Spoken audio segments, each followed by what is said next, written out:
मैं एक बड़े किंगडम का प्रिंस हूं, लेकिन मेरे अपने ही भाई ने मेरी पीठ में तीर मार दिया, जिससे मैं कोमा में चला गया। कारण, मैं किंग की पहली पत्नी का बेटा हूं, जिनकी रहस्यमय तरीके से पॉइजन से मौत हो गई थी, और उस तीर लगने के बाद उन्हें कभी पता नहीं चला कि दोषी कौन था। मैं 6 साल तक कोमा में था, और मेरी सोल को उस जगह भेजा गया जहां हीरोज मौत के बाद जाते हैं। केवल वही लोग वहां पहुंचते हैं जिन्होंने अपने ईरा में दुनिया बदली हो। पहले तो सबको लगा कि ये कमाल की बात है कि इतना छोटा बच्चा हीरो बन गया, लेकिन जल्द ही उन्हें पता चला कि मैं वैसा कुछ भी नहीं था। मैं वीक था, टैलेंटलेस था, और निश्चित रूप से अपने समय का हीरो नहीं था। फिर भी वे हीरोज के रेल्म में मेरे जैसे किसी व्यक्ति को स्वीकार नहीं कर सकते थे, इसलिए उन्होंने मुझे 1000 साल तक ट्रेन किया, जब तक कि मैं वहां के बाकी सभी लोगों की तरह वर्दी नहीं बन गया। 1000 साल बाद मेरा बॉडी आखिरकार कोमा से जाग गया। वे हीरोज जो एक मिलेनियम तक मेरे साथ कचरे जैसा व्यवहार करते थे, उन्होंने मेरे जाते समय मुझे लक विश किया। मैं मुस्कुराया और लाइट में कदम रखा। चूंकि वहां केवल हीरोज जाते हैं, वे मुझे फिर कभी नहीं देख पाएंगे। जब मैंने अपनी आंखें खोलीं तो मुझे लगा कि मेरे वीक बॉडी में उठने की स्ट्रेंथ नहीं है। मैं डेवी अलॉन हूं, एक छोटे किंगडम का सबसे बड़ा बेटा। जिन्होंने मेरी मां को मारा और मेरे साथ भी वही करने की कोशिश की, वे बेहतर होगा कि इंतजार करें, क्योंकि मैं अब वो वीक और इनोसेंट बच्चा नहीं रहा। दिन ब दिन केवल एक मेड मेरी देखभाल करने के लिए मेरे रूम में आती थी। मैं ये रिवील नहीं करना चाहता था कि मैं जाग गया हूं, इसलिए मैं तभी मूव करता था जब वो चली जाती थी। मैं कैलेंडर के पास गया, क्योंकि मुझे नहीं पता था कि मैं कितने समय से सो रहा था। जब मैंने डेट देखी तो सच मुझे पीठ में लगे एक और तीर की तरह लगा। मैं यहाँ 6 साल से हूँ, क्योंकि 6 साल पहले उस बास्टार्ड ने मुझे पीठ में गोली मारी थी, और अब वो मेरे फैमिली पर कंट्रोल करने के लिए भुगतेगा। मुझे एक स्ट्रांग बॉडी की जरूरत है। मैंने उस मैजिक का उपयोग करने की कोशिश की जो मैंने दूसरी दुनिया में सीखा था, लेकिन मैं इसे नहीं कर सका और समझ नहीं पाया कि क्यों। हीरोज की भूमि में एक लड़की ने मुझे मैजिक और होली पावर्स के बारे में सिखाया था। सदियों से अपनी गॉड गिवन पावर्स के लिए जानी जाने वाली सेंटेस्ट ने ही मुझे मैजिक सिखाया था। मैजिक काम नहीं कर रहा था, और मुझे जल्द ही ऐसा लगा जैसे दूसरी दुनिया में मेरी सारी ट्रेनिंग खत्म होने वाली है और अर्थ पर उसका कोई इफेक्ट नहीं होगा। जब कोई नॉर्मल व्यक्ति घंटों की फेलियर के बाद हार मान लेता, तब इसने काम किया। डिवाइन हीलिंग पावर ने वास्तव में काम किया। एक ग्रीन लाइट ने रूम को घेर लिया, और उसके बाद मेरा वीक और मिजरेबल बॉडी, जो 300 साल पुराने आदमी जैसा महसूस हो रहा था, अब एनर्जी से भर रहा था। जिस किंगडम में मैं पला बढ़ा था, उसे देखकर मैंने खुशी में अपनी बाहें फैलाईं और सन गॉड को पुकारा। दुर्भाग्य से मैंने ध्यान नहीं दिया कि मेड मेरे पीछे रूम में वापस आ गई थी। अपने यंग मास्टर को जीवित देखकर वो भावनाओं के साथ रो पड़ी। कुछ समय बाद कासल के डॉक्टर ने मेरी जांच की और कन्फर्म किया कि मेरी हेल्थ पहले से बहुत बेहतर है। चेकअप के दौरान एक औरत रूम में आई। वो लाइनस बेरेट है, वो औरत जिसने मेरी मां को पॉइजन दिया और किंग की नई पत्नी के रूप में उनकी जगह ले ली। ये उसके बेटे हैं, सेकंड प्रिंस कार्लोस और third Prince Benedict. Second Prince ने मुझे एलिमिनेट करने की कोशिश की थी, और उसने सोचा कि वो सफल हो गया। उस औरत ने पूछा कि क्या मैंने सालों पहले उस तीर चलाने वाले का चेहरा देखा था।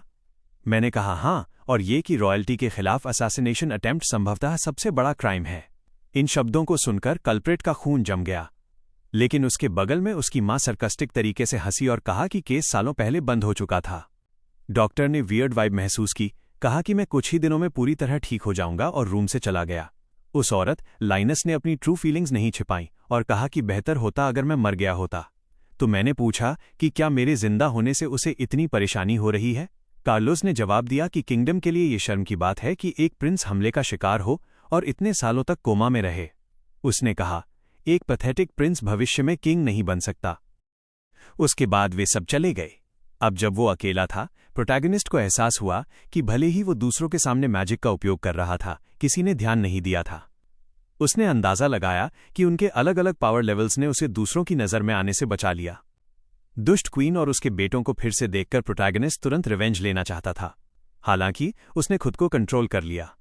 उसने इसका श्रेय लंबे समय तक टेम्पल में रहने को दिया, लेकिन फिर भी वो अपना वेंजेंस लेना चाहता था। फिलहाल उसे शांति से सोचना था कि क्या करना है, लेकिन अभी के लिए वो कुछ खाना चाहता था और सोच रहा था कि कोमा से जागने के बाद उसका पहला मील क्या होगा। अपनी सीक्रेट पावर्स वापस पाने और अपने बाल काटने के 15 दिन बाद प्रोटैगनिस्ट अपने रूम में ट्रेनिंग कर रहा था। उसने महसूस किया कि जब करने के लिए बहुत कुछ न हो तो समय बहुत धीरे बीतता है। साथ ही एक नेक्रोमांसर के मानव शरीर के ज्ञान और मास्टर हया द्वारा सिखाई गई मेडिकल एक्सपर्टाइज के साथ अपने बॉडी को पूरी तरह से रिस्टोर करना कोई इशू नहीं होगा।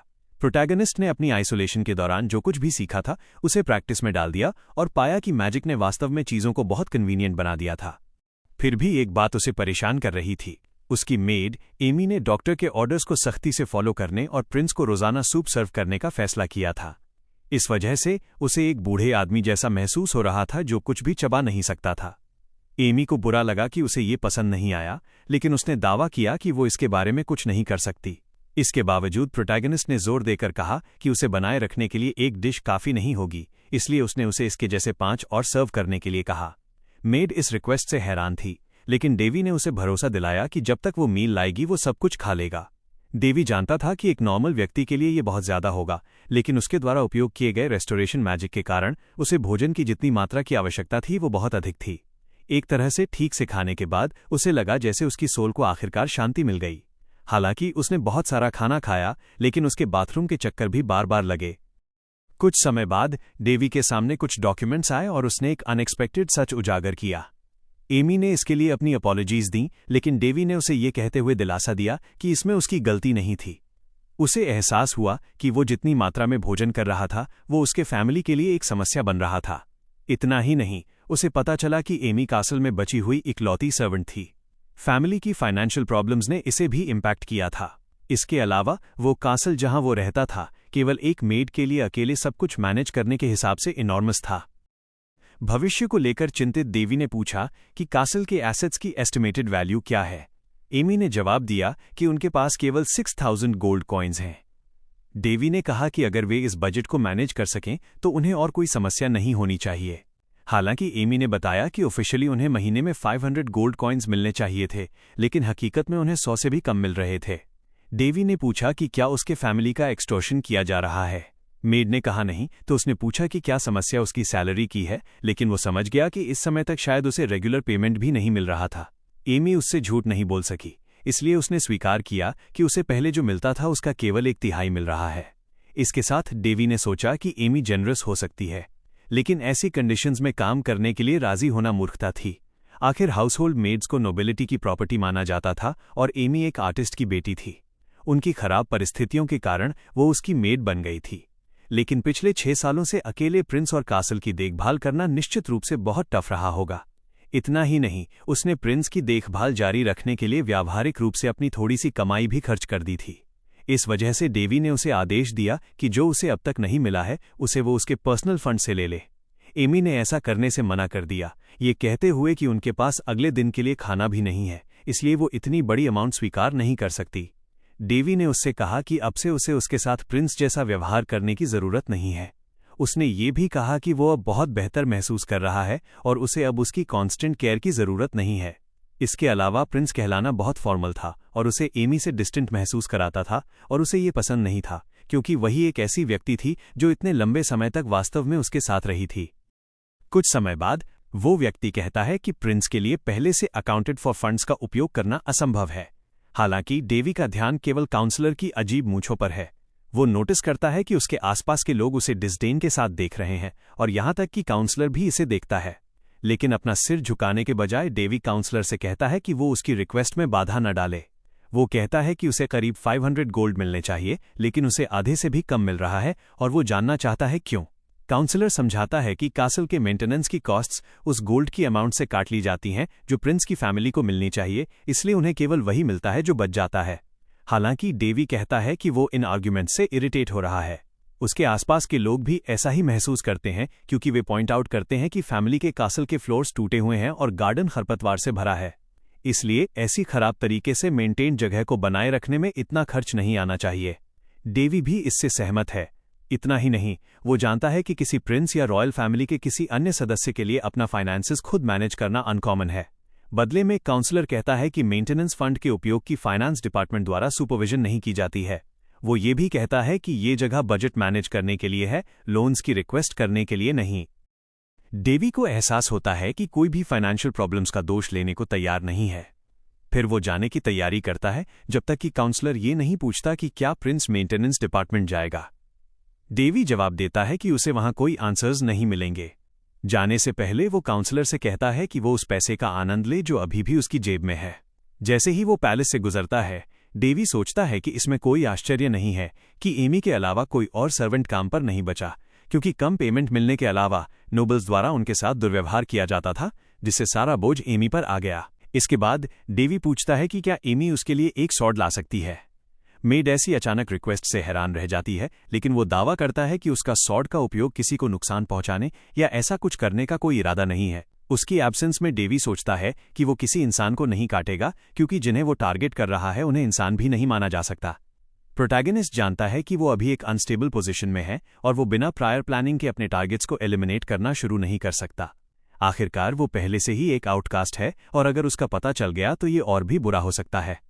इसके अलावा उसका इरादा उन नोबल्स के लेवल तक गिरने का नहीं है जिनसे वो इतनी नफरत करता है।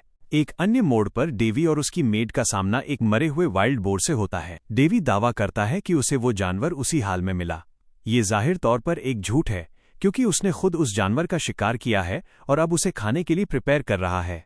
हालांकि इसे देखकर एमी परेशान हो जाती है, ये दावा करते हुए कि एक प्रिंस के हाथ कभी भी किसी मरे हुए जानवर को नहीं छूने चाहिए। इतना ही नहीं, वो उसे सावधान रहने के लिए कहती है ताकि वो फिर से घायल न हो जाए। डेवी कहता है कि अगर उसे ऐसा करते हुए कोई और नहीं देखता है तो सब ठीक रहेगा। वो जानता है कि अगर वो किंग से मिलना भी चाहे तो उसे ऐसा करने से रोक दिया जाएगा। जहां तक दूसरों की बात है, वो उनके बारे में भी कुछ नहीं कर सकता। डेवी जानता है कि क्वीन उसे नुकसान पहुंचाने के लिए अपनी पूरी पावर लगा रही है। हालांकि हरक्यूल्स के अप्रेंटिस के रूप में वो जानता है कि सर्वाइवल की बात आने पर खुद का बचाव कैसे करना है। इस स्थिति में डेवी एमी से कहता है कि वो वाइल्ड बोर अब उसका डिनर होगा और जानवर से उसे कोई खतरा नहीं है। एक और समय क्वीन के चेंबर्स में वो एक मेड से कहती है कि वो डेवी के बारे में जितना सोचती है उतना ही उसे वो अपने कोमा से पहले की तुलना में अलग लगता है। उसकी मेड शर्ली कहती है कि डॉक्टर्स के अनुसार प्रिंस अब मुश्किल से चल सकता है और उसे पूरी तरह रिकवर होने में 1 साल से ज्यादा का समय लगेगा।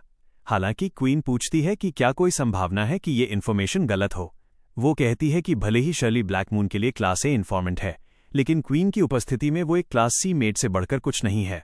शर्ली राउंड की कैपिटल में रहने वाली असैसिन्स गिल्ड ब्लैक मून से ताल्लुक रखती है। क्वीन प्रिंस के जागने से सहज महसूस नहीं कर सकती। क्वीन जानती है कि यहां तक कि किंग ने भी प्रिंस को छोड़ दिया है और कोमा से जागने के बाद भी वो वीक है, लेकिन वो वास्तव में तभी सहज महसूस करेगी जब वो प्रिंस को अपने रास्ते से पूरी तरह हटा देगी। उसकी ये इच्छा होने के बावजूद शर्ली चेतावनी देती है कि उसके साथी क्लास से स्वतंत्र होकर काम करते हैं। अगर क्वीन उनका अपमान करना जारी रखती है तो उसे उनके साथ समस्याओं का सामना करना पड़ सकता है। चौंककर क्वीन कहती है कि उसने केवल अपनी चिंताओं को जोर से व्यक्त किया है। वो ये भी कहती है कि वो चाहती है कि वो किसी भी क्षण प्रिंस के प्लान्स को इंटरप्ट कर सके, अन्यथा वो दावा करती है कि शर्ली ही होगी जिसे इसकी कीमत चुकानी पड़ेगी। ये कहकर वो मेड को डिसमिस कर देती है। उसकी अनुपस्थिति में क्वीन सोचती है कि अगला कदम उठाने से पहले इन डिसोबीडियंट कुत्तों से छुटकारा पाना बेहतर है और वह इसके होने का इंतजार नहीं कर सकती। एक फ्लैशबैक दिखाता है कि प्रोटैगनिस्ट ने एक बार सीखा था कि माना को कंट्रोल करना सैकड़ों सुइयों के माध्यम से एक धागा खींचने जैसा है, कुछ ऐसा जिसे धीरे धीरे और सावधानी से किया जाना चाहिए। उसके मास्टर ने उसे ये भी बताया था कि पहुंचने के लिए सबसे कठिन हिस्से ब्रेन की वेन्स हैं और अगर वो अंधा नहीं होना चाहता तो उसे इन टीचिंग्स को कभी नहीं भूलना चाहिए। हालांकि जब उसने अपने मास्टर्स को देखा तो प्रोटैगनिस्ट ने सोचा कि प्रीस्टेस रोअस महज एक शराबी थी जो महज शब्दों से समुद्र को 2 हिस्सों में बांट सकती थी। दूसरी एक नेक्रोमांसर थी जो रोअस से ज्यादा प्रीस्टेस की तरह व्यवहार करती थी, और एक महान मेज होने के बावजूद वो हमेशा अपने बड़े स्टाफ का दिखावा ही करती थी। फिर गॉडेस हिपोक्रा, जिसे सिस्टर हिया के नाम से भी जाना जाता है, ने कहा कि इस एक्सपेरिमेंट में भाग लेते समय वो टास्क को पूरा करने की पूरी कोशिश करेगी। उसने ये भी कहा कि लोग उसे केवल देखने के लिए नहीं ढूंढते थे बल्कि उससे सीखने के लिए भी ढूंढते थे। इसलिए वो चाहती थी कि डेवी थोड़ी और कोशिश करे और उसने अफर्म किया कि अगर वो अपने मास्टर्स पर ज्यादा भरोसा करे तो वो अपनी एबिलिटीज को इवॉल्व करने में सक्षम हो सकता है। हालांकि जिस पल प्रोटैगनिस्ट ने ऐसा किया वो इतने अनप्लेजेंट एक्सपेरिमेंट से गुजरा कि वो फिर कभी ऐसा कुछ नहीं करना चाहता था। प्रेजेंट में वापस एमी उसे पैलेस के बाहर पाती है। वो पूछती है कि प्रिंस फिर से गार्डन्स को एक्सप्लोर क्यों कर रहा है। वो बस इतना कहता है कि मौसम बहुत सुहावना है और यहां तक कि फॉरेस्ट गार्डन भी अब एलिगेंट दिखता है। फिर वो एमी से कहता है कि वो अपनी ड्यूटीज पर लौट सकती है और उसे केवल तभी सूचित करना चाहिए जब कोई उसके बारे में पूछे। डेवी सोचता है कि आमतौर पर एमी पागल हो जाती अगर वो उसे किसी भी तरह की खतरनाक चीज में पड़ते हुए देखती। हालांकि वो अभी भी उसके साथ बैठने और खाने से मना करती है। वैसे भी उसे गार्डन के बीच में एक अच्छी जगह मिल जाती है। ये डिस्क्रीट और शांत जगह है ताकि वो आखिरकार अपना काम शुरू कर सके। इसके साथ वो अपनी मेडिटेशन प्रोसेस शुरू करता है, आसपास के माना को एब्जॉर्ब करने के लिए कॉन्सेंट्रेट करता है। डेवी सोचता है कि जब तक हवा शुद्ध है, उसके फेफड़ों को ऑक्सीजन से पोषण मिलने के अलावा वो नेचर का कुछ माना भी सोख लेता है। यह है एंशिएंट टेक्निक कहा जाता है, खुद ओडिन द्वारा बनाई गई थी और पीढ़ी दर पीढ़ी अन्य गॉड्स को दी गई थी। लेकिन इसकी इफेक्टिवनेस के बावजूद प्रत्येक यूजर अपने बॉडी में जितना माना स्टोर कर सकता है उसकी एक लिमिट है। इसलिए इस लिमिट को बढ़ाने के लिए ट्रेनिंग और मैनेजमेंट की आवश्यकता होती है। हालांकि इस मेथड के माध्यम से जो माना आमतौर पर इकट्ठा करने में महीनों लग जाते हैं, वो कुछ ही दिनों में प्राप्त किया जा सकता है, जिससे यह एक मिराकुलस टेक्निक बन जाती है। प्रोटैगनिस्ट सोचता है कि अगर सबको इसका पता चल गया तो देश में रेवोल्यूशन आ जाएगी, लेकिन उसका इस नॉलेज को शेयर करने का कोई इरादा नहीं है। अपनी मेडिटेशन के दौरान प्रोटैगनिस्ट नोटिस करता है कि कोई उसे देख रहा है। वो सोचता है कि कौन घात लगाए बैठा है, लेकिन उस व्यक्ति को एहसास हो जाता है कि उसकी उपस्थिति नोटिस कर ली गई है और वह तुरंत भाग जाता है। डेवी सोचता है कि भले ही काफी समय हो गया है जब किसी ने उसे करीब से देखा हो, इसकी जांच करना केवल परेशानी लाएगा, इसलिए वो फिलहाल इसे जाने देने का फैसला करता है। वो एक फ्रैजाइल और बेकार प्रिंस की इमेज प्रोजेक्ट करना चाहता है, क्योंकि इससे वो शांति से अपने माना को ट्रेन कर सकेगा। हालांकि वो सोचता है कि उसे एक और इश्यू माना सर्कल से निपटना है। डेवी जानता है कि प्रीस्ट्स मैजिक का उपयोग नहीं कर सकते और मेजेस सेक्रेड पावर्स का उपयोग नहीं कर सकते।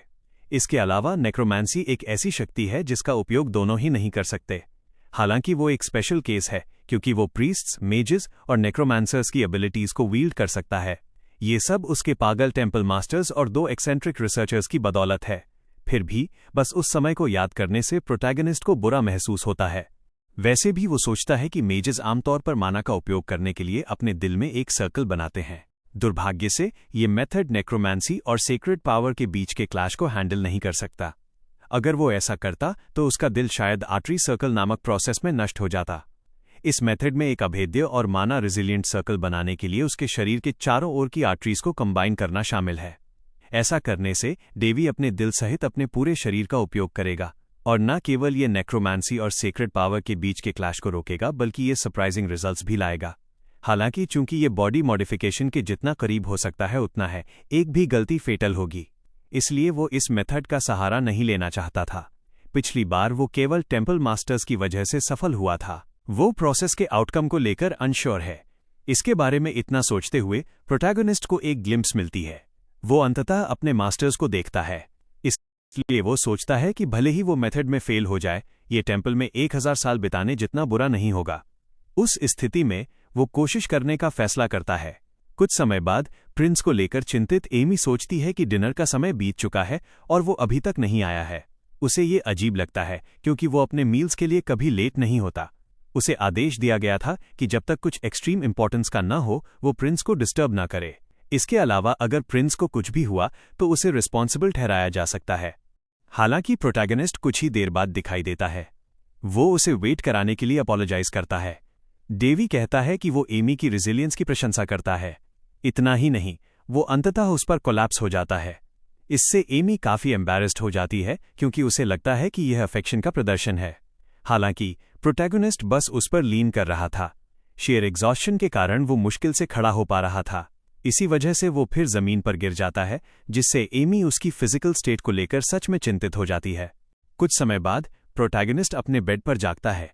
उसे एहसास होता है कि एमी को पाते ही वो फेंट हो गया था। एमी की बात करें तो डेवी को अपनी दोस्त की प्रेजेंस का पता तब चलता है जब वो उसे अपने पास लेटा हुआ देखता है। इसके साथ वो जानता है कि उसने एक बार फिर एमी के लिए ट्रबल पैदा कर दी है।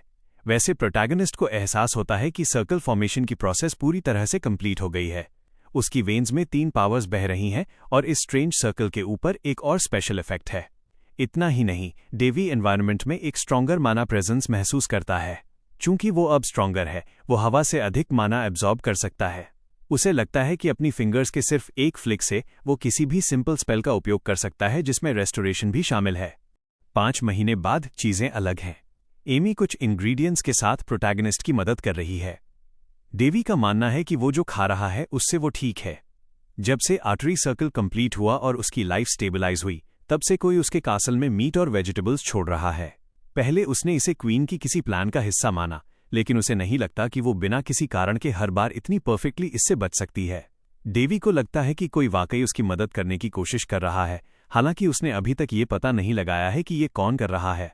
हालांकि उसे एक प्रेजेंस महसूस होती है, क्योंकि उसने इस व्यक्ति को खोजने के प्रयास में पूरे कासल में अपना माना फैला दिया है। फिर भी उसे कोई जवाब नहीं मिला है।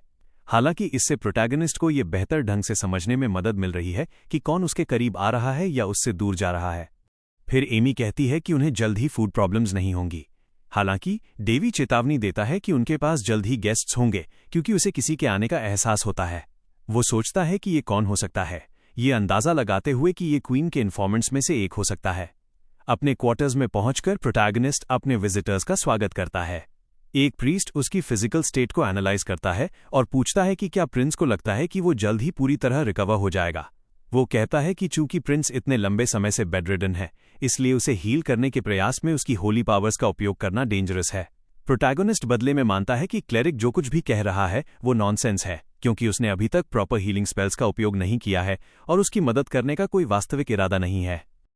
डेवी जानता है कि प्रीस्ट नेशन में गॉड को रिप्रेजेंट करता है, इसलिए किसी और के ऑर्डर्स को फॉलो करने के लिए इस रिस्पॉन्सिबिलिटी को छोड़ देना डिसअपॉइंटिंग है। इसलिए वो सोचता है कि प्रीस्ट को अपने वर्ड्स बचाकर रखने चाहिए, क्योंकि वो जानता है कि प्रीस्ट का मदद करने का कोई इरादा नहीं है। लेकिन जैसा कि बहुत से लोग मानते हैं, उसके विपरीत डेवी लगभग हील हो चुका है। प्रीस्ट अपना बचाव करते हुए कहता है कि प्रिंस एक लेमैन है और उसे नहीं पता कि वो किस बारे में बात कर रहा है। वो ये भी कहता है कि पावर का उपयोग और नॉलेज केवल प्रीस्ट्स को दी जाती है और एक प्रिंस के रूप में भी उसे प्रिंस कार्लोस की तरह सेल्फिश नहीं होना चाहिए। ये सुनकर एमी फादर बोरिस को उनके रूड वर्ड्स के लिए रेप्रिमैंड करती है। बदले में उन्हें एक मामूली मेड द्वारा रेप्रिमैंड किया जाना पसंद नहीं आता। गुस्से में वो उस युवती को स्लैप कर देते हैं। डेवी एमी को लेकर चिंतित है। आखिर वो अपने डिस्गाइज को खराब किए बिना इंटरवीन नहीं कर सकता। बोरिस खुद को जस्टिफाई करता है, ये दावा करते हुए कि अगर वो एक मेड को इस तरह बिहेव करने देता तो ये प्रिंस के लिए ही बुरा होता, इसलिए उसे करेक्ट करना पड़ा। हालांकि वो कहता है कि इतनी दूर तक जाना शर्म की बात है, क्योंकि उसका दावा है कि मेड की मुस्कान ब्यूटीफुल है। इरिटेटेड होकर डेवी लगभग प्रीस्ट का सामना करने के लिए खड़ा हो जाता है। वैसे भी बोरिस कहता है कि वो जा रहा है और मेड से कहता है कि कम से कम उसे दूर तक अकंपनी करे। इसके साथ ही वो कहता है कि वो अगले एग्जामिनेशन के लिए 15 दिनों में लौटेगा। प्रोटैगनिस्ट एमी को उसे दूर तक अकंपनी करने के लिए कहता है। उसे ये बिल्कुल पसंद नहीं आता, लेकिन प्रिंस की आज्ञा मानने के अलावा उसके पास कोई ऑल्टरनेटिव नहीं है। रूम के बाहर बोरिस एमी के साथ एक मीटिंग अरेंज करने की कोशिश करता है, उसे रात में अकेले आने के लिए कहता है। वो दावा करता है कि प्रिंस की लाइफ उसके हाथों में है, इसलिए यदि वो डेवी का वेलबींग चाहती है तो उसे वही करना होगा जो वो कहता है। हालांकि बोरिस को एक मामूली मेड या बीमार प्रिंस की परवाह नहीं है। उसका मानना है कि वो लड़की के साथ जो चाहेगा वो करेगा और फिर उसे ऐसे डिस्कार्ड कर देगा जैसे वो कुछ भी नहीं थी। अपने रूम में अकेला प्रिंस गुस्से से भर जाता है। वो यह सोचते हुए खड़ा होता है कि उसने टेम्पल में अपनी डिग्निटी इसलिए नहीं बनाई कि वो इस तरह की स्थितियों में चुपचाप खड़ा रहे। डेवी को याद आता है कि लेडी डैफ्नी हमेशा कहती थी कि अगर उसने अपने एंगर को कंट्रोल नहीं किया तो वो एक एनिमल बन जाएगा। जब प्रीस्ट के कंपेनियंस प्रिंस को चलते हुए देखते हैं तो वे सच में टेरिफाइड हो जाते हैं। डेवी मन ही मन सोचता है कि प्रॉपर रेज लाइफ का एक सोर्स है और उसके पर्पस को गाइड भी कर सकता है। उसका ये भी मानना है कि यदि लेजीनेस प्रोग्रेस की है तो एंगर उसकी फंडामेंटल स्ट्रेंथ होगी। जल्द ही प्रीस्ट के कंपेनियंस उसकी सॉर्ड का शिकार होने वाले पहले व्यक्ति बनते हैं। इस बीच प्रीस्ट एमी को ब्लैकमेल करने की कोशिश करता है। वो कहता है कि वो क्वीन के ऑर्डर्स पर काम कर रहा है, इसलिए उसे एक मामूली वीक प्रिंस की परवाह नहीं है। उसकी मेड की तो बात ही छोड़िए। इतना ही नहीं, बरस का दावा है कि किंगडम में हर कोई एक ही तरह से सोचता है, इसलिए वो उन दोनों के साथ जो चाहे कर सकता है बिना किसी पनिशमेंट के, क्योंकि उसे क्वीन का प्रोटेक्शन गारंटीड है। ये सुनकर डेवी हंसने लगता है, ये दावा करते हुए कि उसे एक्ट करने के लिए एक एक्सक्यूज चाहिए था और उसे वही मिल गया जिसकी वो तलाश कर रहा था। वो फिर अपनी सॉर्ड को प्रीस्ट की ओर पॉइंट करता है और एमी से पूछता है, रॉयल्टी के खिलाफ ब्लास्फेमी की पनिशमेंट क्या है? अनॉयड और सरप्राइज्ड होकर प्रीस्ट पूछता है, प्रिंस खड़ा कैसे है? डेवी कहता है कि बरस को एक कारण से उसकी लो रैंकिंग पोजीशन से प्रमोट नहीं किया गया था। उसकी सेक्रेड मैजिक की वास्तव में कभी आवश्यकता ही नहीं थी। इसके बाद प्रोटैगनिस्ट एमी को याद दिलाता है कि उसने उसे हमेशा उसके सवालों का जवाब देने की चेतावनी दी थी और वो एक ही चीज 2 बार नहीं पूछना चाहता। उस स्थिति में एमी कहती है कि रॉयल्टी के खिलाफ ब्लास्फेमिंग की पेनल्टी इमीडिएट एग्जीक्यूशन है। उसके तुरंत बाद प्रोटैगनिस्ट बोरास पर सेंटेंस कैरी आउट करता है। अपने लास्ट वर्ड्स के साथ प्रीस्ट कहता है कि क्वीन रिटेलिएशन के बिना ऐसा नहीं होने देगी। डेवी चेतावनी के लिए फोनी प्रीस्ट को धन्यवाद देता है, लेकिन कहता है कि वे सभी जो प्रीस्ट के साथ खड़े थे उनका भी वही हश्र होगा। प्रोटैगनिस्ट को क्वीन को खोजने में ज्यादा समय नहीं लगा। जैसे ही वो उसे ढूंढती है, वो कहती है कि डेवी को प्रीस्ट जैसे किसी व्यक्ति को मारने के लिए क्रेजी होना चाहिए। आखिरकार वो होली ऑर्डर का एक डिसाइपल था। प्रोटैगनिस्ट खुद को जस्टिफाई करता है, ये कहते हुए कि बरस ने उसकी लाइफ को थ्रेटन किया था, इसलिए उसने उसे कानून के अनुसार पनिश किया। अनॉयड होकर क्वीन प्रिंस पर अटैक करने वाली होती है। हालांकि वो कहता है कि उसके कोमा से पहले किंगडम के लॉज इतने ब्रूटल नहीं थे। इतना ही नहीं, वो कहता है कि जब ये सब हो रहा है, किंग खामोश है। इसके अलावा डेवी को अपने एक्शंस के लिए पनिश होने का कोई मतलब नहीं दिखता, क्योंकि उसने बस उस व्यक्ति से निपटा जिसने रॉयल्टी के खिलाफ ब्लास्फीम्ड किया था। इन प्रोवोकेशंस के साथ क्वीन सच में अनॉयड हो जाती है, लेकिन पीछे हट जाती है। परवाह किए बिना वो कहती है कि प्रिंस के पास उसके कहने का कोई प्रूफ नहीं है, और भले ही ये सच हो, उसका दावा है कि रेकलेसली होली ऑर्डर को उकसाना फूलिश है। वो फिर कहती है कि वो हमेशा से जानती थी कि डेवी को अपनी माँ की स्टुपिडिटी विरासत में मिली है, और वो उसका और उसकी माँ का कई तरह से अपमान करने का अवसर लेती है। बदले में प्रोटैगनिस्ट कहता है कि किसी के पेरेंट्स को इस तरह ऑफेंड करना पोलाइट नहीं है, खासकर उस व्यक्ति को जो पहले ही गुजर चुका है। वो फिर अपनी सॉर्ड निकालता है और क्वीन को थ्रेटन करता है। हालांकि क्वीन के सर्वेंट्स तुरंत उसकी रक्षा के लिए प्रकट होते हैं। तभी प्रोटैगनिस्ट को एहसास होता है कि क्वीन इतनी ऑडेशियस क्यों है। उसके पास इस तरह की स्थितियों में उसे प्रोटेक्ट करने के लिए लोग हैं। इसलिए वो कहता है कि एक ही रॉयल्टी के किसी व्यक्ति को मारने की कोशिश करना भी म्यूजिक अलग नहीं है। तुरंत क्वीन को एहसास होता है कि डेवी पहले से ही जानता है कि ये उसका बेटा कार्लोस था जिसने उसे मारने की कोशिश की थी। प्रोटैगनिस्ट सोचता है कि वो इतना स्टूपिड नहीं है कि बहुत लंबे समय तक अपने स्लीव में एक एस छिपाकर रखे। आखिर ये उसके स्टाइल को सूट नहीं करता। वो उससे ये भी कहता है कि जिस पल क्वीन ने उसे उसके कोमा के दौरान स्लैप किया था, उससे पता चलता है कि वो बहुत कंसिडरेट नहीं थी। इतना ही नहीं, वो उसे एक लेडी की तरह एक्ट करने के लिए कहता है, क्योंकि उसके चेम्बर्स की स्थिति देखकर उसका दावा है कि वो जगह एलिगेंट होने से कोसों दूर है। और चूंकि वो खुद वहां काम करने वाले सभी लोगों को डराकर भगाने के लिए रिस्पॉन्सिबल थी, इसलिए अब वो जितनी जल्दी हो सके क्लीनिंग का ध्यान रखने के लिए रिस्पॉन्सिबल होगी। अन्यथा वो कहता है कि एक बहुत ही नास्टी रूमर फैलना शुरू हो सकता है। इसलिए वो क्वीन से कहता है कि वो अब से अपने डिसीजन सावधानी से ले, क्योंकि वो उसे अपनी पीठ पीछे एक्ट करते हुए चुपचाप नहीं देखेगा। प्रोटैगनिस्ट के क्वीन के चेंबर से जाने के बाद उसने अपने गिल्ड सर्वेंट्स पर अपना सारा गुस्सा निकाल दिया और जोर जोर से चिल्लाई। इतना ही नहीं, उसने लगभग अपना पूरा रूम तबाह कर दिया। जल्द ही रूमर्स फैलने लगे। कुछ का मानना है कि प्रिंस ने प्रीस्ट को एलिमिनेट कर दिया था, क्योंकि वो अपने कोमा से जागने के बाद पागल हो गया था। हालांकि ये सब प्रोटैगनिस्ट के प्लान का हिस्सा था। क्वीन को पता चलने के बाद दूसरों को भी पता चल गया, लेकिन उनके पास फुल ट्रूथ तक एक्सेस नहीं था। उन्हें बस इतना पता था कि प्रिंस ने प्रीस्ट को एलिमिनेट कर दिया है। चूंकि पैलेस स्टाफ में से आधे क्वीन की साइड पर थे, डेवी की रेपुटेशन और भी गिर गई। हालांकि सभी न्यूज़ खराब नहीं थीं। एमी प्रिंस के सामने आई, उसे बताया कि उसके लिए और सप्लाईज छोड़ी गई हैं, भले ही डेवी ने कहा था कि उसे और मेडिसिनल हर्ब्स की ज़रूरत नहीं है। हालांकि एमी ने सजेस्ट किया कि वहां कोई ना कोई उसकी गुड नेचर के बारे में जानता होगा और उसे रिवॉर्ड देने की कोशिश कर रहा होगा। डेवी ने पूछा कि क्या एमी को लगता है कि वो एक गुड पर्सन है। लड़की हिचकिचाई नहीं और जवाब दिया हाँ। अपने सामने प्रिंस को किसी को एलिमिनेट करते देखने के बावजूद एमी ने उसके कैरेक्टर के बारे में अपनी ओपिनियन नहीं बदली थी। डेवी ने तब सोचा कि वो वाकई एक इनक्रेडिबल पर्सन है। उनकी बातचीत के बीच में कोई दिखाई दिया। वो बीसूस था, जो रॉयल फैमिली के एफिलिएट्स के लिए ग्रैंड चैम्बरलेन था। उसने प्रिंस को बताया कि वो क्वीन के कमांड पर सिनर्स को लाया है। बीसूस ने समझाया कि वे सभी पैलेस का पैसा चुरा रहे थे और कुछ ने भागने की कोशिश भी की, लेकिन पकड़े गए। प्रिंस ने तब पूछा कि ऐसे बिहेवियर के लिए अप्रोप्रिएट पनिशमेंट क्या है। चैम्बरलेन ने जवाब दिया कि सामान्य रूप से पनिशमेंट सिनर्स और उनके परिवारों का एलिमिनेशन होगा। हालांकि प्रिंस ही उनका भाग्य डिसाइड करेगा। डेवी ने मेंशन किया कि उसके ब्लडथर्स्टी होने की रूमर्स हाल ही में सर्कुलेट होने लगी हैं। उसने फिर पूछा कि क्या उसे उसी के अनुसार एक्ट करना चाहिए। सिनर्स ने उससे गिड़गिड़ाते हुए अपनी जान बख्शने की गुहार लगाई। जवाब में प्रिंस ने आदेश दिया कि उन सभी पर अप्रोप्रिएट पनिशमेंट लागू की जाए, लेकिन पहले वो चाहता था कि उन्हें 9 दिनों तक बिना फूड या वाटर के कैद रखा जाए। भले ही ये क्वीन का ऑर्डर था, डेवी इसे नापसंद करने के बावजूद सिचुएशन को अपने एडवांटेज में बदलना चाहता था। कुछ समय बाद प्रिंस ने आदेश दिया कि नए सर्वेंट्स हायर किए जाएं, लेकिन एमी को उसकी पर्सनल असिस्टेंट के रूप में रखा जाए और उसकी सैलरी बढ़ाई जाए। वो ये भी जानना चाहता था कि क्या उसके पिता के साथ ऑडियंस परमिट की जाएगी। बेसा ने मना कर दिया, इसलिए प्रिंस ने पूछा कि क्या उसके पिता ने मना किया है या क्वीन ने, जो उनकी पत्नी है। चैम्बरलेन जवाब नहीं दे सका, यह दावा करते हुए कि वो केवल एक मैसेंजर है। उसने प्रिंस से पेशेंट रहने के लिए भी कहा, यूजिक, क्योंकि उसकी रिक्वेस्ट अंततः ग्रांट कर दी जाएगी। डेवी ने कहा कि वो इसे ध्यान में रखेगा। चेम्बरलेन तब जाने के लिए तैयार हुआ। उसके जाने से पहले प्रोटैगनिस्ट ने मेंशन किया कि उसने उसे मिले सभी फूड खा लिए हैं और इसलिए उसे चेम्बरलेन को और मेडिसिनल हर्ब्स भेजने की जरूरत नहीं है। हालांकि बीसस ने प्रिंस की बात न समझने का दावा किया, ये सजेस्ट करते हुए कि शायद प्रिंस को उसकी जेंटल नेचर का आशीर्वाद मिल रहा है। लेकिन उसने ये भी जोड़ा कि कोई बाहर उससे मिलना चाहता है, इसलिए वो उसे और डिस्टर्ब नहीं करेगा। प्रोटैगनिस्ट को यकीन था कि वही फूड और मेडिसिनल हर्ब्स ला रहा था।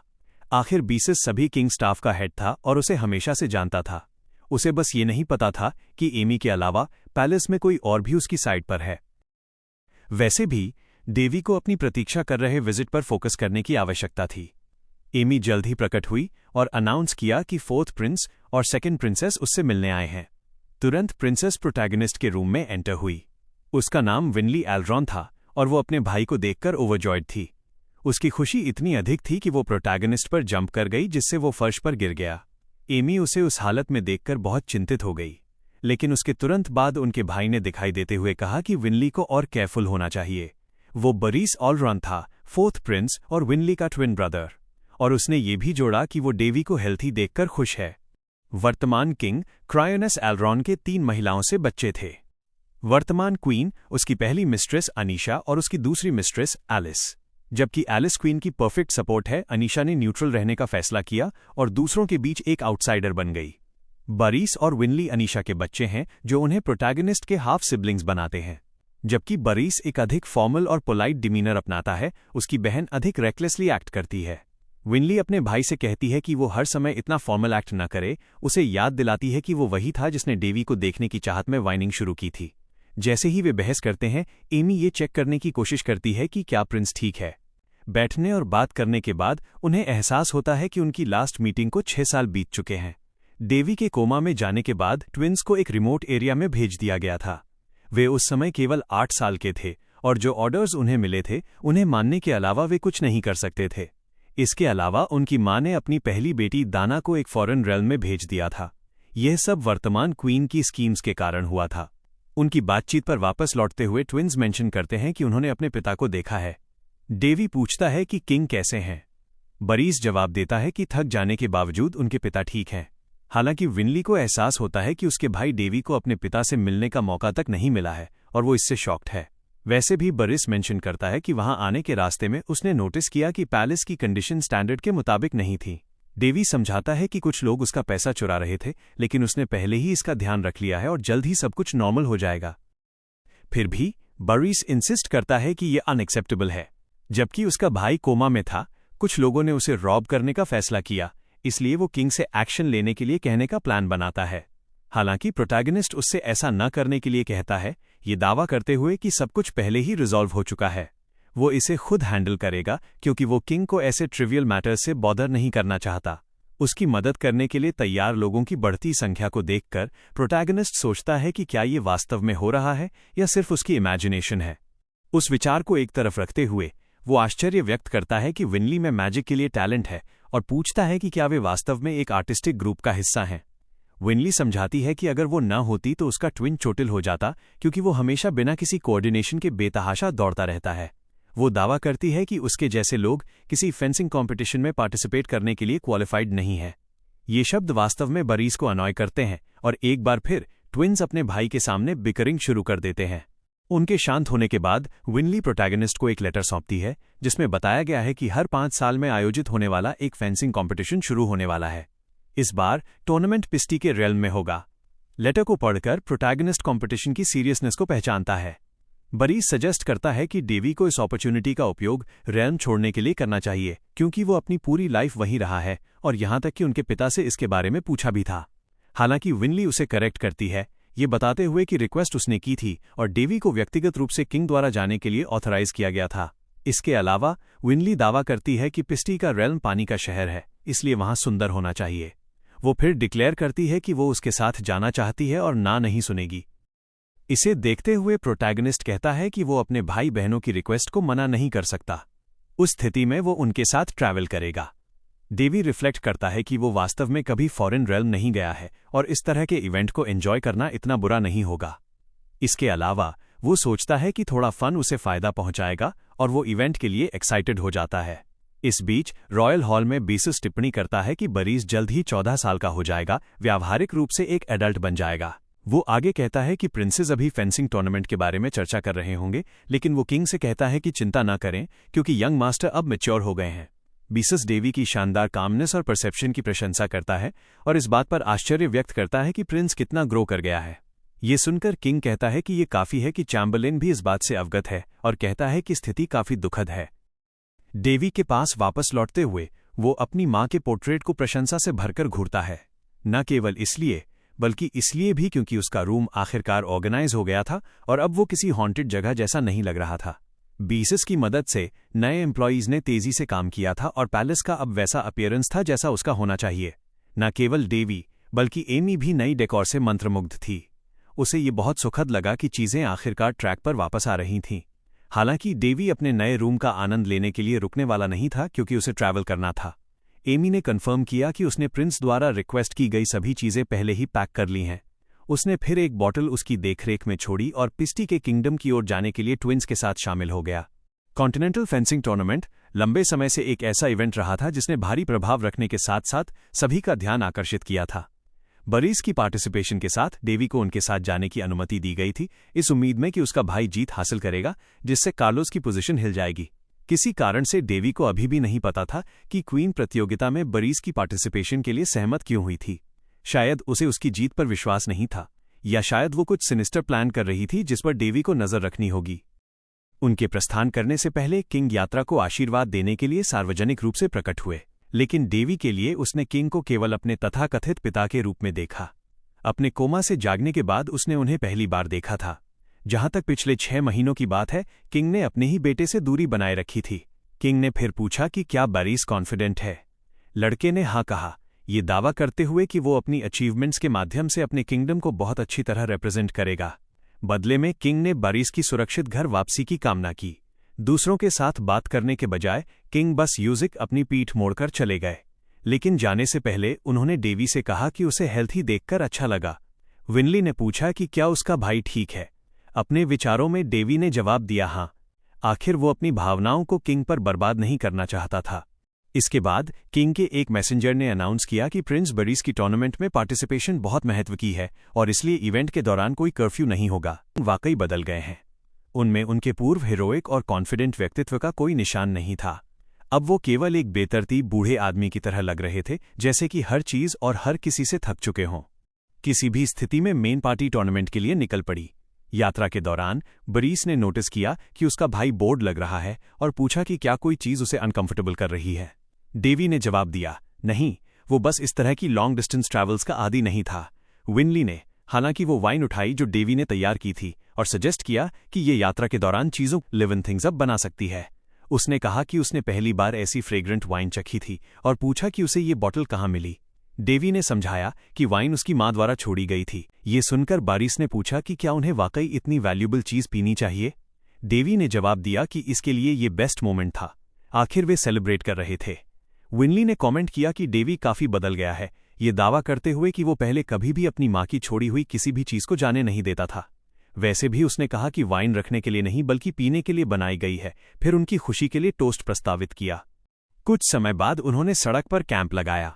बरीस ने कहा कि वे सुबह यात्रा जारी रखेंगे क्योंकि अपनी डेस्टिनेशन तक पहुंचने में अभी भी लगभग 1 दिन लगेगा।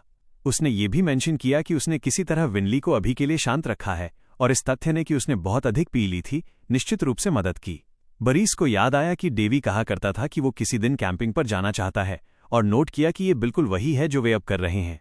उसने ये भी कहा कि उसने डिपार्चर प्रोसेशन को जितना संभव हो उतना छोटा रखने की कोशिश की थी, ये कल्पना करते हुए कि ये उसके भाई के लिए थका देने वाला होगा। डेवी ने सोचा कि अगर वे घोड़ों पर सवार होते तो यात्रा तेज हो सकती थी। इतनी धीमी गति से यात्रा करना उसके धैर्य की परीक्षा ले रहा था। इसके अलावा उसने उन चीजों पर विचार किया जो बदल गई थी और सोचा कि क्या अन्य बदलाव भी हुए थे। बरीस अपने हिस्से के लिए सोने चला गया। एमी प्रिंस के पास आई और पूछा कि क्या वो भी थोड़ा रेस्ट नहीं करना चाहता। डेवी ने हालांकि कहा कि चांद सामान्य से अधिक सुंदर था। इतना ही नहीं बल्कि वो जानता था कि मैजिक भी स्ट्रॉन्गर था और उसका अधिकतम लाभ उठाना चाहता था।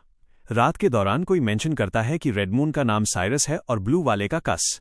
वे ये भी कहते हैं कि साइरस को वो कहा जाता है जो शुरुआत को चमकाता है और कियस को वो जो अंत को रोशन करता है।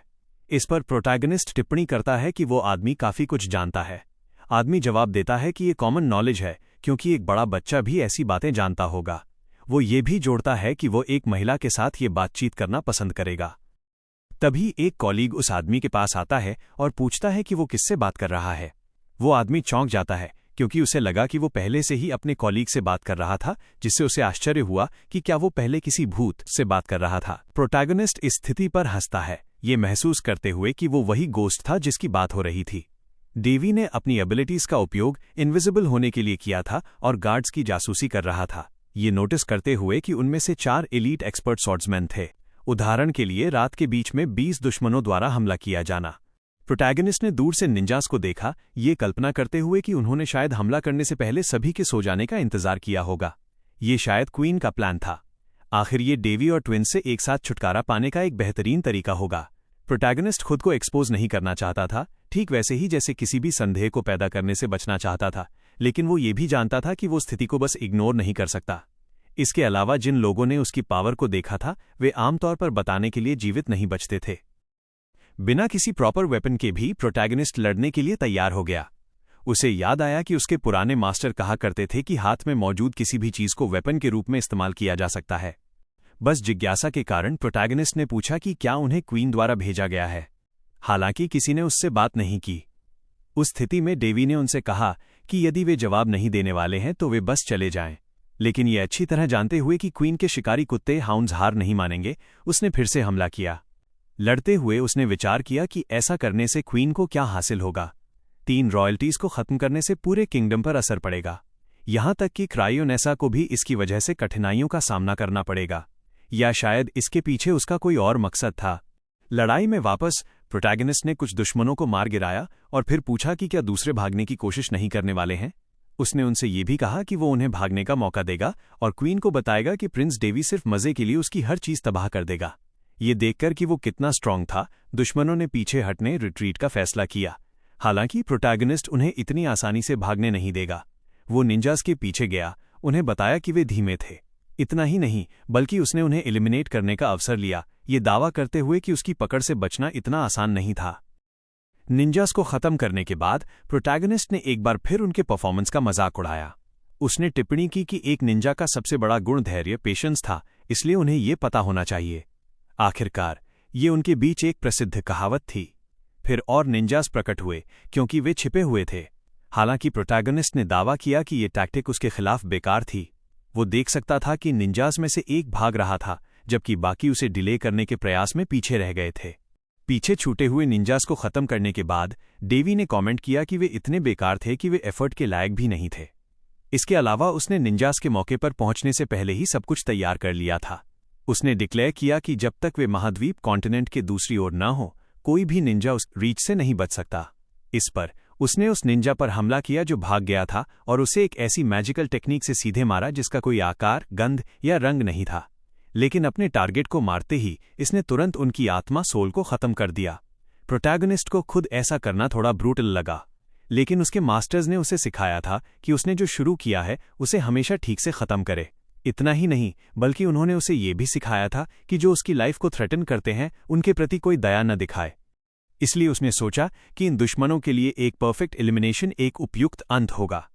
सबसे अच्छी बात यह थी कि किसी ने उसे एक्शन में नहीं देखा था, इसलिए उसे इनमें से किसी से भी नहीं जोड़ा जाएगा। कुछ समय बाद क्वीन को जो हुआ उसकी खबर मिली। शर्ली ने रिपोर्ट दी कि उसने जो कैंडल्स जलाई थीं और जो उसके स्टूडेंट्स के जीवन से जुड़ी थीं वे बुझ गई थीं। इस पर क्वीन समझ गई कि सभी को खत्म कर दिया गया है, लेकिन उसने पूछा कि टारगेट्स का क्या हुआ। शर्ली ने जवाब दिया कि वे अभी पलिस्टी किंगडम पहुंचे होंगे। क्वीन आग बबूला हो गई, ये जानने की मांग करते हुए कि शर्ली सिर्फ 3 बच्चों और 5 नाइट से निपटने में कैसे विफल रही। उसने ये भी घोषित किया कि डार्कमून गिल्ड उतना फॉर्मिडेबल नहीं हो सकता जितना वे दावा करते हैं। न केवल वे विफल रहे थे, बल्कि उन्होंने 20 मेंबर्स भी खो दिए थे। शर्ली ने कहा कि वे अभी भी जांच कर रहे हैं कि क्या हुआ, लेकिन सभी संकेत प्रिंस डेवी के एक अकॉम्प्लिस साथी होने की ओर इशारा कर रहे थे। इस पर क्वीन ने उपहास किया, उस छोकरे ब्रैट की मदद कौन करेगा। उसने शर्ली को और अधिक पता लगाने का आदेश दिया, यह घोषणा करते हुए कि वो इस व्यक्ति को दिखाना चाहती है कि क्या होता है जब कोई उसके रास्ते में आने की हिम्मत करता है। इसके अलावा उसने अपनी सर्वेंट को याद दिलाया कि शर्ली के गिल्ड के साथ काम करने के लिए सहमत होने का एकमात्र कारण ये था क्योंकि उन्होंने कभी विफल न होने का वादा किया था। इसलिए यदि ऐसी गलती दोबारा हुई तो गिल्ड के साथ उनका कॉन्ट्रैक्ट रद्द कर दिया जाएगा और वो क्वीन के रूप में अपनी पावर का उपयोग करके गिल्ड को हमेशा के लिए खत्म कर देगी। प्रोटैगनिस्ट्स के पास वापस विनली ने पलिस्टी किंगडम को देखा और अपने भाइयों को अलर्ट किया। डेवी खुश था कि वे आखिरकार पहुंच गए। वो जानता था कि वाटर किंगडम एक छोटा सिटी स्टेट था, हालांकि हिस्टोरिकल बिल्डिंग्स और रूइंस पूरे महाद्वीप में सबसे सुंदर थीं।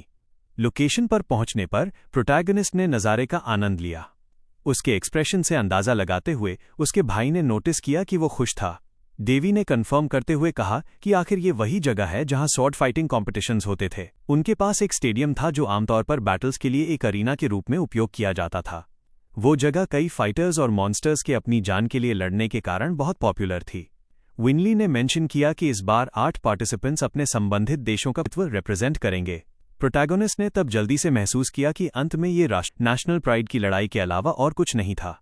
इसके अलावा केवल 20 साल से कम उम्र के लोग ही पार्टिसिपेट कर रहे थे, जिससे ये नए न्यूकमर्स के लिए एक प्रतियोगिता थी, न एस्टैब्लिश टैलेंट्स के लिए।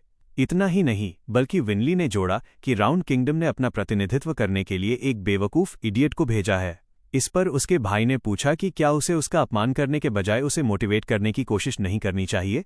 डेवी ने अपने हिस्से के लिए सोचा कि बरीस की स्किल्स इंटरमीडिएट लेवल की थीं, उसका रैंक एक मास्टर स्वॉर्ड्समैन से थोड़ा नीचे था जो उसकी उम्र के लिए प्रभावशाली था। लेकिन तब विनली ने खुलासा किया कि फैलन किंगडम की रिप्रेजेंटेटिव प्रसिद्ध स्वॉर्ड प्रिंसेस है। प्रोटैगनिस्ट को ये नहीं पता था और उसे एहसास हुआ कि उसके कोमा के दौरान बहुत कुछ बदल गया है। हालांकि वो जानता था कि फैलन की एलेना फैलन किंगडम की एकमात्र प्रिंसेस थी, क्योंकि बाकी सभी 9 प्रिंसेस थे। बरीस ने मेंशन किया कि एलेना की प्रसिद्धि के बावजूद ये केवल उसकी स्किल्स नहीं थीं जिसने उसे प्रसिद्ध बनाया, क्योंकि उसके पास डिवाइन सॉर्ड भी थी। विनली ने समझाया कि इस सॉर्ड को कैल्डेरस कहा जाता था, सॉर्ड गॉड की पसंदीदा ब्लेड, एक उत्कृष्ट कृति जिसे गढ़ने फौज में 1000 दिन लगे थे। डेवी को एहसास हुआ कि उस नाम को सुने हुए कुछ समय हो गया है। हेयर्स, म्यूजिक सॉर्ड गॉड, मंदिर में उसका टीचर रहा था। यद्यपि वो आलसी लेजी था, उसके पास उत्कृष्ट स्किल्स थीं और वो लगातार अपनी सॉर्ड के बारे में शेखी बघाड़ता था और उसके लिए अपनी छाप छोड़ना आम बात थी जहां भी वो जाता था। तभी एक युवती उसके पास से गुजरी और किसी चीज ने उसका ध्यान खींचा। जब पूछा गया कि वो क्यों रुकी, तो उसने दावा किया कि ये कुछ महत्वपूर्ण नहीं था। एक अन्य बिंदु पर डेवी ने अपने भाई बहनों के साथ सॉर्ड पर चर्चा की।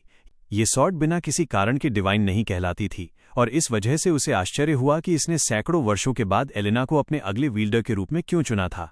बरीस ने जोड़ा कि एलेना की प्रसिद्धि का एक और कारण था।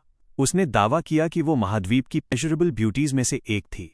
डेवी ने हालांकि ये विश्वास नहीं किया कि यही वो कारण था जिसकी वजह से सॉर्ड ने उसे चुना था। डिनर के बाद उसने एमी द्वारा तैयार की गई एक आउटफिट पहनी, फिर पूछा कि क्या उसके पास कुछ सिंपलर नहीं है। हालांकि मेड ने जवाब दिया कि ये सबसे सिंपल था जो वह पा सकती थी। फेस्टिवल की रात आ गई और ट्विन्स भी तैयार थे। डेवी ने अपनी बहन के अपीयरेंस की प्रशंसा की, लेकिन बरीस ने उससे कहा कि वो अति ना करे क्योंकि विनली वास्तव में उसकी बात पर विश्वास कर सकती है। उस कटाक्ष जब के बाद उसे पैर पर एक स्टॉम्प मिला और विनली प्रोटैगनिस्ट को डांस फ्लोर पर ले गई, उसे डांस के लिए आमंत्रित किया। उसी बॉल में एक और प्रिंसेस को डांस के लिए पूछा गया। हालांकि वो सारे शोर शराबे से अनकंफर्टेबल महसूस कर रही थी। उसके साथ ही कंपेनियन ने सजेस्ट किया कि ये नई पीढ़ी के लिए एक दूसरे को जानने का एक इवेंट था और उसे इसका आनंद लेना चाहिए।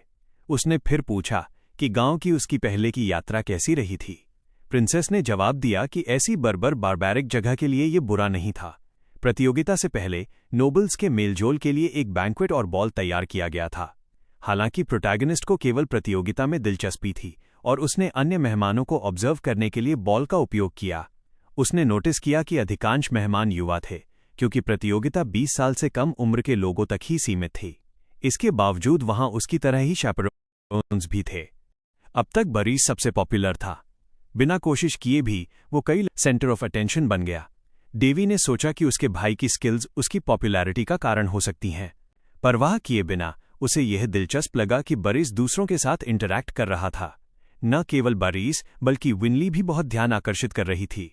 हालांकि डेवी अपनी दूरी बनाए रखना चाहता था और संभावित विरोधियों का विश्लेषण एनालाइज करना चाहता था। इस सब के बीच बरीस ने ध्यान से बचने के लिए मदद मांगने की कोशिश की, लेकिन जब उसने अपने भाई बहनों को ढूंढा तो वे डांस करने चले गए थे और उसे पीछे छोड़ दिया था। डेवी चाहता था कि उसका भाई अपनी युवावस्था का आनंद ले और वो इसमें बाधा डालने के लिए कुछ भी नहीं करेगा। विनली ने कहा कि उसने कभी नहीं सोचा था कि डेवी किसी दिन उसके साथ डांस करेगा। उसने ये भी मेंशन किया कि उसे एहसास हुए बिना उसने अभी अभी सोशल हायरार्की में प्रवेश किया है। इसके बावजूद वो थोड़ी परेशान थी, ये दावा करते हुए कि यदि डेवी की स्थिति ऐसी न होती तो वो भी प्रतियोगिता में प्रवेश कर सकता था। आखिर वो भी तलवारों के साथ टैलेंटेड था। जवाब में प्रोटैगनिस्ट ने कहा कि उसकी बहन एग्जैजरेटिंग कर रही है, ये दावा करते हुए कि स्किल के साथ भी वो एक एक्सपर्ट के लेवल तक नहीं पहुंच सकता। हालांकि विनली ने तर्क दिया कि टैलेंट भ्रम इल्यूजन के अलावा और कुछ नहीं था। यदि कोई व्यक्ति कड़ी मेहनत नहीं करता है तो उसका टैलेंट बेकार है। फिर भी डेवी ने कहा कि उसे ऐसी चीजों की ज्यादा परवाह नहीं है। ध्यान, अटेंशन के बजाय वो एक शांतिपूर्ण जीवन चाहता था। ये सुनकर उसकी बहन ने कहा कि वो एक बूढ़े आदमी की तरह लग रहा है, लेकिन उनकी बातचीत के बीच में कोई प्रकट हुआ और कहा कि प्रिंसेस विनली के साथ रियूनाइट के लिए ये सबसे उपयुक्त जगह है। तुरंत प्रोटैगनिस्ट ने उस आदमी को घूरते हुए सोचा कि वो कौन है। विनली खुद इस अचानक उपस्थिति से बिल्कुल भी कंफर्टेबल नहीं लग रही थी। हालांकि उस आदमी ने प्रोटैगनिस्ट को उसकी बहन से दूर धकेल दिया और विनली से पूछा कि क्या वो उसे एक प्राइवेट कॉन्वर्सेशन का सम्मान देगी। विनली ने हालांकि उसे प्रिंस वेलेंशियन कहकर पुकारा और कहा कि वो अपने भाई के साथ बातचीत के बीच में है, इसलिए वो उस समय उसे ध्यान नहीं दे सकती। वेलेंसियन ने रिजेक्ट किए जाने को पसंद न करने के बावजूद औपचारिक रूप से खुद को वेलेंसियन डू बोल्टस किंगडम के 7वें प्रिंस के रूप में इंट्रोड्यूस किया। प्रोटैगनिस्ट ने भी वैसा ही किया, खुद को डेवी एल्रॉन के रूप में इंट्रोड्यूस किया। उसके साथ वेलेंसियन ने बातचीत शुरू की, लेकिन प्रोटैगनिस्ट ने जल्दी से कहा कि वो केवल अपने भाई बहनों के साथ वहां आया है। उस स्थिति में वेलेंसियन ने उसे प्लेजेंट स्टे की कामना की। वो फिर प्रिंसेस विनली से बात करने के लिए लौटा, ये कहते हुए कि वो उसकी सुंदरता के सम्मान में इस प्रतियोगिता को जीतना बहुत पसंद करेगा। फिर उससे अपने मैचों के दौरान अरीना पर ध्यान देने के लिए कहा। विनली ने हालांकि कहा कि वो अन्य प्रतिभागियों के प्रति रूड हो रहा है, ये दावा करते हुए कि वो प्रतिस्पर्धा करने से पहले ही जीत जाएगा। लेकिन वेलेंसियन ने दावा किया कि केवल सच बोलना ही अशिष्ट रूड था। अनॉयड होकर प्रिंसेस ने कहा कि उसका जुड़वां भाई प्रतियोगिता में भाग लेगा, और उसे ये कहते हुए सुनना केवल ये साबित करता है कि वेलेंसियन अपने विरोधियों को कितना अंडर एस्टिमेटिंग रहा है। उसने फिर प्रिंस को छोड़ दिया और डेवी के साथ हट गई। अपनी बहन का एटीट्यूड देखकर डेवी को एहसास हुआ कि वो अपना बचाव कर सकती है। हालांकि वो बहुत अच्छी तरह जानता था कि अहंकारी प्रिंस चीजों को वहीं खत्म नहीं होने देगा। बदले में वेलेंसियन खड़ा हुआ और विनली को हाथ से खींचने की कोशिश की। ये देखकर प्रोटैगनिस्ट ने सोचा कि वो इस अशिष्ट व्यक्ति के साथ काफी धैर्यवान रहा है।